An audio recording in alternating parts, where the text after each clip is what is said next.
Ontem foi dia de aniversário, né? Dia de aniversário do presidente Jair Bolsonaro, e ele apareceu em público, como faz todos os dias, de forma que não tem nada de Zero novo, novidade, assim. né? Nossa, ele apareceu. Sabe o dono da... Como é que chama? O dono lá da... Meu Deus, aquele chinês que sumiu durante meses. Ah, o Jack Ma, Jack né? Ma, Jack Ma. É, o Jack Ma apareceu Da depois de AliExpress. meses. Não, o Bolsonaro assim, nossa, ficou horas sem falar, tipo 3. Aí agora o Bolsonaro ontem, por ocasião do seu aniversário, apareceu e fez um discurso sugerindo que, ou pelo menos indicando, que existem dois Brasis, né? Tem o Brasil, essa expressão dois Brasis é uma expressão antiga, né, cunhada pelo Edmar Baixa, que se refere ao Brasil pobre, o Brasil rico. Na verdade, ele criou a Belíndia, né? O Brasil, a Bélgica e a Índia. Nem dá muito para usar Bélgica e Índia mais, mas a ideia dos dois Brasis. Mas os dois Brasis a que eu me refiro é um Brasil do presidente Bolsonaro, que a gente extrai do discurso dele, e um Brasil que não envolve o presidente Bolsonaro, aliás, deveria envolver, mas que não sai das palavras dele, mas da realidade que a gente vê por aí. E o Brasil, das palavras do presidente Bolsonaro, tem palavras como tirania, estado de sítio, socialismo, golpe de Estado, ataque ao seu governo, né? Esticando a corda, como lembrou o Felipe Bueno. Esticando a corda. Eu acho que faz sentido falar em corda, mas é a corda. A corda, presidente, sabe? Esse é o Brasil do presidente, do discurso do presidente Bolsonaro. Mas tem um Brasil que está aí, que não tem golpe de Estado, né? Estado de sítio é só se tem gente se escondendo do coronavírus num sítio. Tem estado de sítio, estado de fazenda, estado de casa, estado de chácara. É o máximo. Agora, estado de sítio, como a ideia que ele sugere, não existe. Esticando a corda, se tem corda sendo esticada, é para prender o braço de quem está numa cama de UTI, sem sedativo e quer tirar o tubo da boca. Essa corda está sendo esticada, assim, no braço dos pacientes graves de coronavírus. E, no entanto, o presidente continua. Alguns tiranetes e tiranos tolhem a liberdade de muitos de vocês. Quem são os tiranetes? São os governadores? Não. Deve ser tirano, deve ser governador, tiranete deve ser prefeito, né? Pela ordem. Eles estão tolhendo a liberdade? Ou eles estão tolhendo o vírus, né? E esses ataques ao governo dele, tentativa de golpe de Estado, todo mundo está no meio. Imprensa, governadores, prefeitos, Câmara dos Deputados, quem sabe, né? Senado. Agora os empresários também. Todos. Talvez liderados pelo quem? Por quem? Pelo Corona Líder? É o Corona Líder. O grande líder é o coronavírus, que está liderando uma campanha contra o governo do presidente Bolsonaro, que só Deus vai tirar da presidência da República. Quem é que falou em tirar ele da presidência da República? Que motivo ele deu? Se surgiu um motivo, não é Deus que vai tirar, não. É o Congresso Nacional mesmo, com impeachment. Não é Deus. Deus não tem nada a ver com isso. Deus fica ali, cuidando da vida dele, e ele gosta tanto das pessoas que gostam do Bolsonaro quanto das pessoas que não gostam do Bolsonaro. E no discurso do presidente, nada que funciona, funciona. Então o lockdown não presta. Araraquara está aí para provar. Aqui não é para provar. Ele disse que, em outro discurso da semana passada, que só países ditatoriais usam essa restrição do direito de ir e vir, né? Ele deve estar se referindo, como eu falei na semana passada, à França, à Inglaterra. A Inglaterra tem uma tradição de ditadura, né? De tirania. Inglaterra, Alemanha, França, Espanha, Portugal, Estados Unidos, Brasil. Araraquara, o número de mortes caiu 39%, o número de internação caiu 57%, o número de casos de coronavírus. Funciona, lockdown? Funciona. Quem espalha que o lockdown não funciona, esquece. Todos os infectologistas e médicos especialistas de primeira linha dizem a mesma coisa. Aí tem um ou dois de segunda linha, de quinta categoria, que são em geral entrevistados por esses blogueiros que operam em favor do discurso bolsonariano, e aí falam coisas as mais bárbaras, tirando essa meia dúzia de médicos que são infelizes em suas profissões, porque não se destacaram, só aparecem nas redes sociais. Os outros todos falam que o lockdown funciona. Agora, lockdown Ele ataca o vírus e ataca a economia. Tem certos remédios que você vai tomar, você precisa tomar com muito cuidado, porque ataca a doença e ataca o órgão onde está instalada a doença. Então precisa tomar cuidado. Não é que lockdown é bom, então fecha tudo, acaba tudo, o vírus. Calma. Tem que fazer com muita calma, com planejamento. Talvez o Brasil esteja brincando com isso, porque todos os países fizeram. A França está fazendo o 3º lockdown. O Reino Unido está em lockdown desde o final do ano. Na Alemanha, aí vem o Brasil e faz o fake down. Pontualmente aqui e ali fizemos o lockdown. Fala que estão esticando a corda, mas quem que está esticando a corda? Os governadores estão tirando o direito de ir e vir do vírus.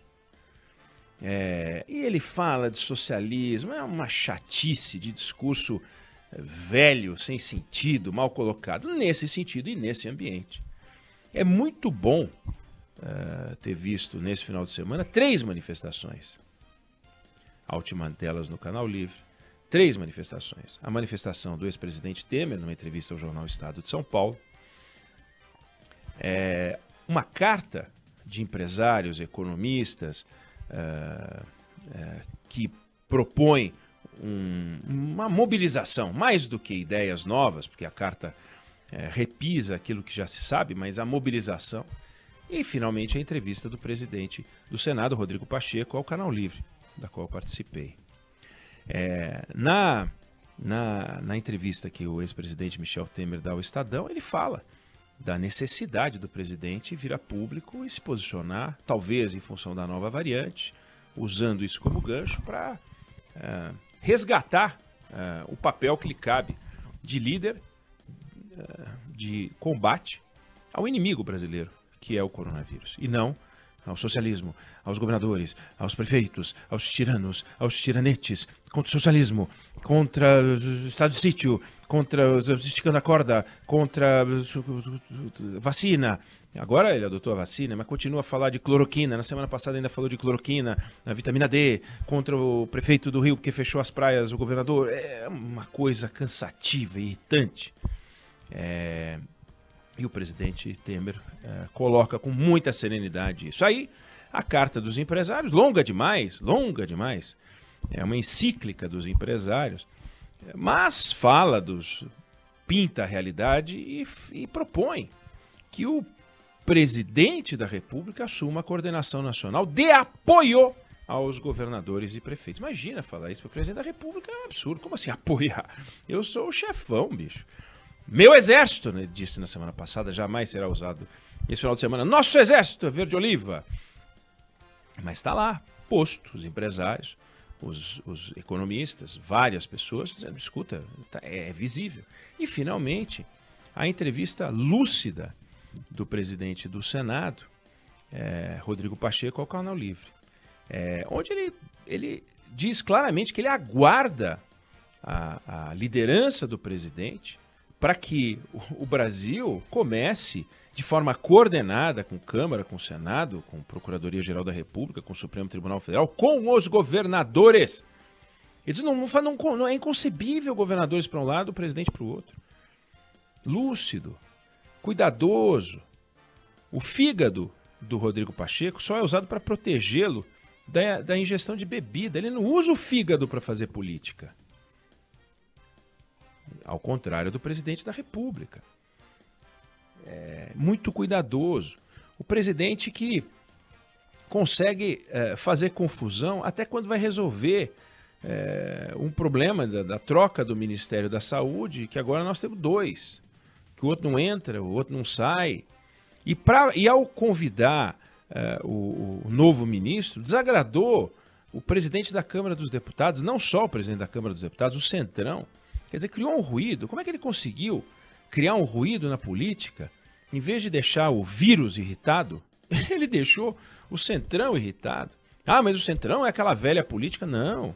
A velha política, a velha e boa política se faz com conversa. O presidente caminhava numa direção para um nome de acordo com o Centrão e escolheu outro. Então ficou com o filho, que indicou o novo ministro, e se indispôs. Pode ter perdido aquele apoio generoso do Arthur Lira na presidência da Câmara dos Deputados. Por que sensatez na entrevista do presidente Temer, na Carta dos Empresários e, finalmente, na Lúcida? E vale a pena, quem não viu, rever a entrevista do presidente do Senado. Porque colocam a bola no chão e deixam claro que, quer dizer, de certa maneira, quando você está discutindo soluções para resgatar um país sem pandemia, você até pode ter um camarada que defenda uma saída heterodoxa, um que defenda uma saída ortodoxa, um mais liberal, um menos liberal, um vê mais Estado, outro vê menos Estado, um quer mais iniciativa privada, outro menos, um quer privatizar, outro não quer privatizar, né? Um acha que você deve fazer uma política de campeões nacionais, como nós já fizemos, outros acham que você não deve fazer política de campeões nacionais. Você pode discutir horas e horas e horas. Mas o certo e o errado na medicina existe. O certo e errado na ciência existe. A ciência pode descobrir que o certo de ontem é o errado de amanhã. O ovo faz bem, o ovo faz mal, o ovo faz bem, o ovo faz mal. Mas existe. Existe. Então, hoje, a vacina é amiguinha, é aliada. Ela é aliada. A cloroquina é besteira. A ivermectina lá, aquele vermífugo, é besteira, bobagem. Tá cheio de bobagem. E tem as coisas que funcionam. Vacina, isolamento social, ponto. Quanto mais vacina, menos isolamento social. Quanto mais vacina, menos tempo isolado. E eu me refiro a lockdown, me refiro a fechamentos mais radicais. O distanciamento social, lavar as mãos, álcool em gel. Não é possível que a gente possa querer discutir isso. Não é possível que o presidente possa transformar isso numa batalha pelo direito de ir e vir. Não é possível que o presidente possa ver tiranos e tiranetes onde existem pessoas dizendo fiquem em casa se possível. E alguns lugares dizendo vocês ficarão em casa ainda que não seja possível. É lamentável o que está acontecendo. Porque quando o número 1 faz isso, todo mundo fica perdido. Porque as pessoas querem se agarrar numa coisa melhor. E a coisa melhor é o discurso do não, pode sair que não tem problema, proteja os velhos. E o resto pode sair, pode ter aula, pode ter tudo funcionando. Qual é o justo equilíbrio disso? Ao mesmo tempo, qual é o papel do Estado em apoiar? Porque não dá para você arrebentar todas as empresas. Isso a Lava Jato fez. Em nome de uma coisa maravilhosa, combater a corrupção, destruiu um pedaço da economia brasileira. Em nome de combater o vírus, você não pode também destruir a economia de um país. Então, tem que combater o vírus com juízo. Qual é o juízo? O juízo é fechar todo mundo em casa? Vamos fechar. O juízo é fechar todo mundo menos uma parcela? Vamos fechar todo mundo menos uma parcela. E todo mundo pensando só no seu umbigo. Veja, a gente precisa sair logo, e para isso precisa ter vacina logo. Você tem transporte coletivo funcionando. Transporte coletivo funcionando é uma usina de transporte de vírus. As escolas funcionando podem expor os professores, funcionários, o pessoal da limpeza, terceirizado, todo mundo.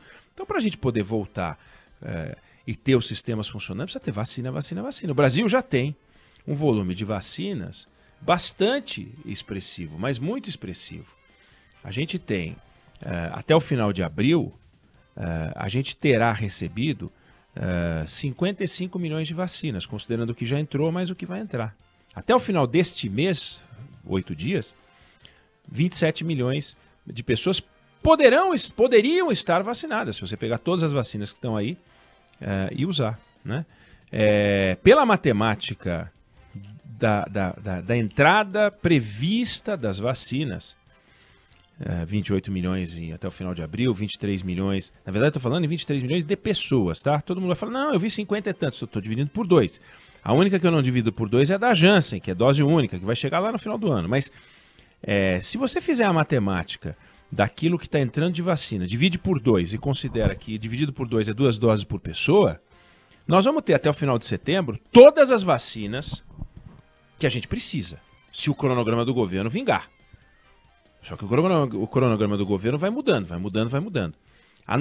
Nosso ritmo de vacina está baixo. Mas, em tese, a gente já resolveu o problema da compra das vacinas. Já superamos isso. O problema é que comprar vacina, todo mundo que hoje vai às compras volta com a vacina, volta com um pedaço de papel. O problema é a data de entrega. Se você for agora comprar um sofá, você volta para casa dizendo, comprei o sofá. Se for agora comprar um carro, você volta para casa dizendo, comprei o carro.